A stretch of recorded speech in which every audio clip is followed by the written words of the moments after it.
ఇక స్టాక్ మార్కెట్లు రక్తమోడాయి. ఓపెనింగ్లోనే సెన్సెక్స్ నిఫ్టీ ఏకంగా 2% నష్టపోయాయి. సెన్సెక్స్ దాదాపు 1600 పాయింట్లు కోల్పోయింది. నిఫ్టీ 500 పాయింట్లు నష్టపోయింది. మెటల్, క్యాపిటల్ గూడ్స్ సెక్టార్లకు అత్యధిక నష్టాలు వచ్చాయి. అంతర్జాతీయ పరిణామాల ప్రభావం మన మార్కెట్లపై పడింది. వెంటనే కాస్త కోలుకున్నట్టు కనిపించినా ఆ నష్టాలు మరింత పెరిగాయి. ఏకంగా సెన్సెక్స్ 2200 పాయింట్లు నష్టపోయింది. నిఫ్టీ 700 పాయింట్లు కోల్పోయింది.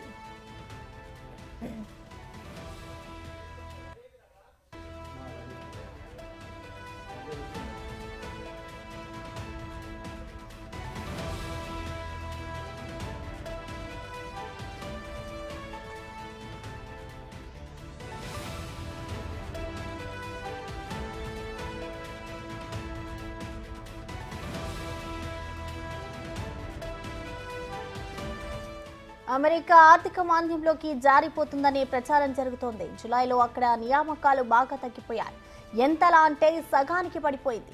నిరుద్యోగిత రేటు విపరీతంగా పెరిగింది. 2021 అక్టోబర్ తర్వాత మళ్ళీ అంతకంటే ఎక్కువ రేంజ్కు చేరింది. అమెరికాలోనే కాదు, జపాన్ ఆర్థిక వ్యవస్థ కూడా కష్టాల్లో కనిపిస్తోంది. అక్కడి రిజర్వ్ బ్యాంక్ వడ్డీ రేట్లు పెంచింది. దీంతో స్టాక్ మార్కెట్ నుంచి పెట్టుబడులు వెనక్కి వెళ్లాయి. దీంతో నిఫ్టీ దారుణంగా పడిపోయింది.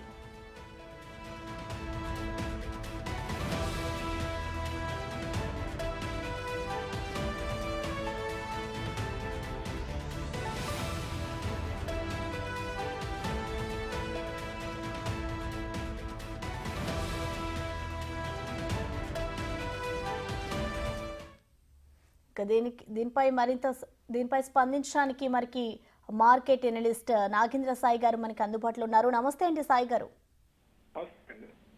సాయి గారు చెప్పండి, మార్కెట్ల పతనం ఇంకా కొనసాగుతుంది అనుకోవచ్చా? సో లాస్ట్ వీక్ అండ్ ఈ వీక్ మార్కెట్స్ ఈ స్థాయిలో రియాక్ట్ కావడానికి ఒక 4-5 మేజర్ ఫ్యాక్టర్స్ ఉన్నాయండి. ఒకటి, ఇంటర్నేషనల్ మార్కెట్స్ నుంచి ప్రధానంగా ఉన్న ఎఫెక్టే దీనికి మేజర్ రీజన్ చెప్పుకోవచ్చు. ఒకటి, రావచ్చు అన్న ఒక భయాలు ఒక్కసారిగా వచ్చాయి. ఎందుకంటే లాస్ట్ వీక్ వచ్చిన జాబ్లెస్ క్లెయిమ్స్ డేటా చూస్తే అది కొద్దిగా నెగిటివ్ గా ఉంది.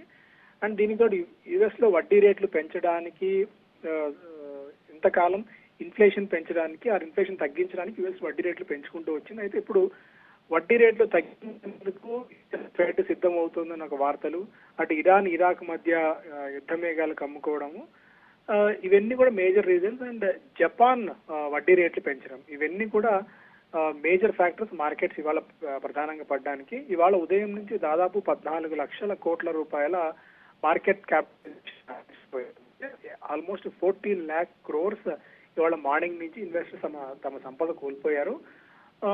బట్ మన మార్కెట్స్ కంటే మేజర్ గా ఇంటర్నేషనల్ ఫ్యాక్టర్స్ నుంచి ఉన్న ఎఫెక్ట్ కానీ, బట్ మన మార్కెట్స్ మీద ఎస్పెషల్లీ మనంగా వచ్చిన పెద్దగా భయం పడాల్సిన అవసరం అయితే ఏం లేదు. ఎందుకంటే జిఎస్టీ నెంబర్స్ చూసుకున్నా, ఈసారి గవర్నమెంట్ బడ్జెట్ లో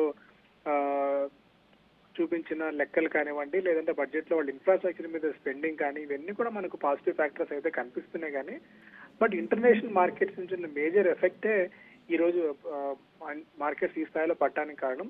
లాస్ట్ ఇన్స్టిట్యూషనల్ ఇన్వెస్టర్స్ తో సరిసమానంగా ఇప్పుడు డొమెస్టిక్ ఇన్స్టిట్యూషనల్ ఇన్వెస్టర్స్ కూడా నిధులు మార్కెట్లకు పంపు చేస్తున్నారు. కాబట్టి అంతగా భయపడాల్సిన పనేం లేదు. కాకపోతే క్వాలిటీ స్టాక్స్ లో మాత్రం ఉండాలి. ఈ మధ్య మిడ్ అండ్ స్మాల్ క్యాప్స్ లో విపరీతమైన బయింగ్ కనిపిస్తుంది.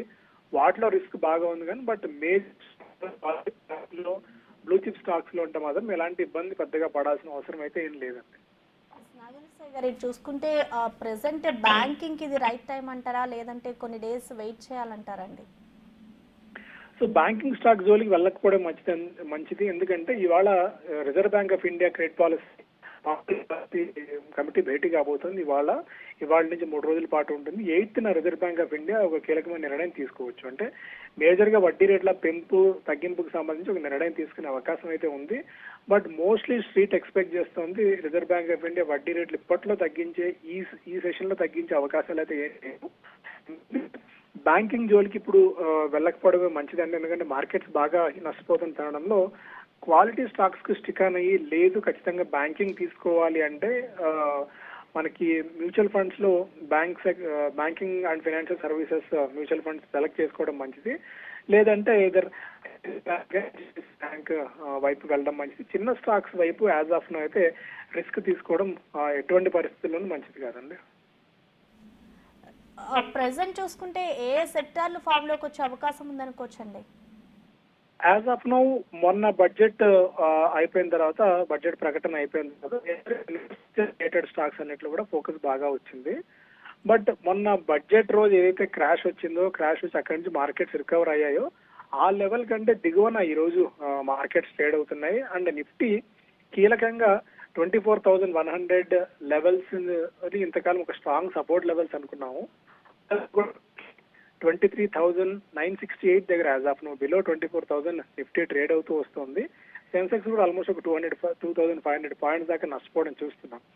యాజ్ ఆఫ్ నో మార్కెట్స్ ఇంత వీక్ గా ఉన్నప్పుడు స్పెసిఫిక్ సెక్టార్స్ అని మనం చెప్పడం కష్టం. కాకపోతే ఒక 2 to 3 సెక్టార్స్ అండి. ఒకటి ఎఫ్ఎంసీజీ సెక్టార్ కానీ, నెక్స్ట్ ఫార్మా రిలేటెడ్ సెక్టార్ లో మనం బెట్ చేసుకోవచ్చు. ఎందుకంటే ఇలాంటి వీక్నెస్ ఉన్న తరుణంలో వాటిని డిఫెన్సివ్ బెట్స్ అంటాం.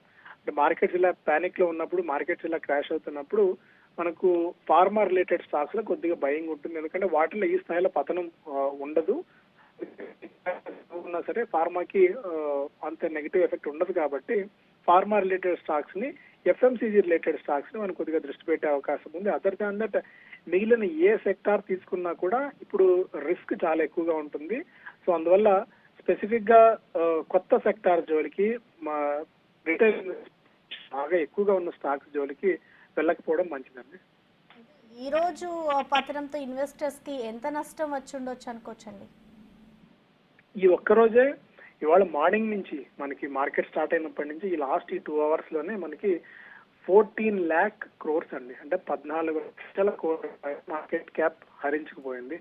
సో 14 lakh crores అంటే చాలా పెద్ద అమౌంట్ అనే చెప్పుకోవాలి. ఎందుకంటే మేజర్ గా ఈ నెంబర్ పక్కన పెడితే నిఫ్టీ 3% క్రాక్ అయింది. నిఫ్టీ కానీ, సెన్సెక్స్ కానీ 3% నష్టపోవడం. నిఫ్టీ బ్యాంక్ ఇండెక్స్ కూడా ఆల్మోస్ట్ 2.7% మీద నష్టపోయింది. నిఫ్టీ ఐటీ ఆల్మోస్ట్ ఒక 5% దాకా నష్టపోతున్నాము. అంటే ఇండెక్స్ లో మనకి ఈ స్థాయి పతనం కనిపించినప్పుడు కూడా స్టాక్స్ పరంగా చూస్తే, అంటే స్పెసిఫిక్ స్టాక్స్ పరంగా చాలా స్టాక్స్, పెద్ద పెద్ద స్టాక్స్ కూడా భారీ ఎత్తున పడిపోవడం చూస్తున్నాం. అట్లీస్ట్ వాటిలో 5 to 10% ఈజీ కరెక్షన్ ఉంటుంది. సో పోర్ట్ఫోలియోస్, ఎవరి పోర్ట్ఫోలియో చూసుకున్నా కూడా కనీసం 5 నుంచి 10% మేర వాళ్ళ పోర్ట్ఫోలియోలో ఇంపాక్ట్ అయితే మార్కెట్స్ మీద. బట్ ఈ రోజు మార్కెట్స్ ఇంతగా పడ్డాయి కదా, ఏదో ఒకటి వెళ్ళి మనం కొనుగోలు చేద్దామన్న ఆలోచన అయితే యాజ్ ఆఫ్ నో చేయకపోవడం మంచిది. ఎందుకంటే గ్లోబల్ ఫ్యాక్టర్స్ బాగా నెగిటివ్ గా ఉన్నాయండి. ఒకటి, రూపీ అత్యంత కనిష్ట స్థాయికి ఈ రోజు పడిపోవడం చూస్తున్నాం. లైఫ్ టైం లో దగ్గర ఉంది. ఒకవేళ యుఎస్ కనుక రెసెషన్ లోకి జారుకున్నా అలాంటి పరిణామాలు ఏమైనా, బ్యాంక్ ఆఫ్ జపాన్ ముందు నుంచే ఆర్థికంగా అనిశ్చితి ఎదుర్కొంటూ వస్తుంది. జపాన్ కూడా ఇబ్బందులు పడితే మాత్రం మనం కూడా భారాన్ని మోయాల్సి అయితే ఉంటుంది. బట్ లాంగ్ టర్మ్ ఆలోచన ఉన్న వాళ్ళకి మాత్రం ఇట్లాంటి కరెక్షన్స్, భారీ కరెక్షన్స్ మంచి ఆపర్చునిటీ అయితే ఇస్తాయి, ఎలాంటి సందేహం లేకుండా. సో అయిన తర్వాత మళ్ళీ మనం కొనుగోళ్ళు అయితే మొదలు పెట్టచ్చండి. Okay, thank you Nagendra Sai గారు.